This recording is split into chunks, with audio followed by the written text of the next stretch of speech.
জুলাই শহীদদের প্রতি আমার আন্তরিক শ্রদ্ধা, তাদের প্রতি আমার ভালোবাসা থেকে আমি এটা নির্মাণের উদ্যোগ নিয়েছিলাম এবং সেটা আমি খুব সুন্দরভাবে সেটাকে আমি সফলভাবে করতে সফল হয়েছি। আমি এটাকে পরিপূর্ণ রূপ দিয়েছিলাম।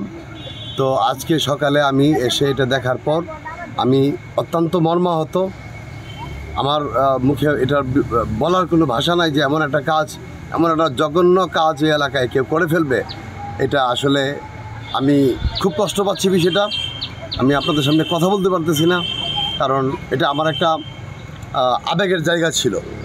তো আমার এইখানে ছাত্র সমাজের এই জুলাই আন্দোলনের যেই ত্যাগ, যে ভালোবাসা দেশের প্রতি, দেশের মানুষের প্রতি, সেই ভালোবাসা থেকে গত রাতে কোনো দুষ্কৃতিকারীরা এটা রাতের আধারে এই অপকর্মটা করেছে। আমি সেটার তীব্র নিন্দা এবং প্রতিবাদ জানাই এবং এই অপরাধী সে যেই হোক তার জন্য সুষ্ঠু বিচার হয় বাংলাদেশের আইনে, আমি এই প্রত্যাশাটুকু রাখি। সংবাদ পেয়ে আমি আসছি। আমার যে ভিডিও অফিসার আছে তারাও আসছে, প্লাস আমাদের যে অন্যান্য সংস্থা যারা আছে তারাও এখানে কাজ করতেছে। আমরা সংবাদ পেয়েছি যে এখানে মীর মুগ্ধর একটি মঞ্চ ছিল চীনা ডিগ্রি কলেজের মাঠে। ওই মাঠে একটা মঞ্চ ছিল। মঞ্চে গতকালকে দিবগত রাতে কে বা কাহারা সেই তার যে একটা ছবি ছিল, এই ছবিতে কালি দিয়েছে। এই সংবাদ করে আমরা এখানে আসছি এবং এই বিষয়টা কিভাবে হইলো কি হলো আমরা এই বিষয়টা তদন্ত করতেছি এবং যারা এখানে আছে কলেজ কর্তৃপক্ষ সহ গভর্নিং বডি এবং স্থানীয় জনপ্রতিনিধি বা স্থানীয় যে অন্যান্য লোকজন আছে তাদের সাথে আমরা কথা বলতেছি। এই বিষয়টা আমরা আইনগত ব্যবস্থা নিব এবং এই বিষয়ে তো পুলিশ তৎপর আছে। ভবিষ্যতের জন্য এই ধরনের কোনো আর ঘটনা না ঘটে এ ব্যাপারে আমাদের গোয়েন্দা নজরদারি অব্যাহত থাকবে। এখন পর্যন্ত আমরা কোনো অভিযোগ পাইনি।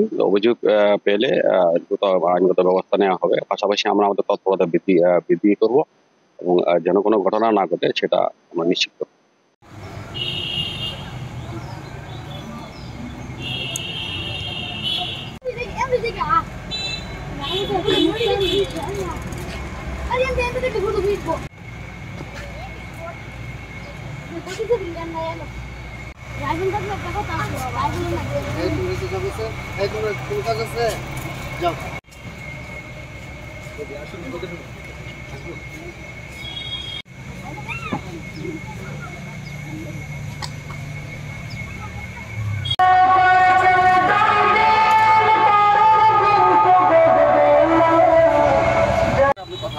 কথা বলছি, সবাই জানে, সারা সবাই জানে।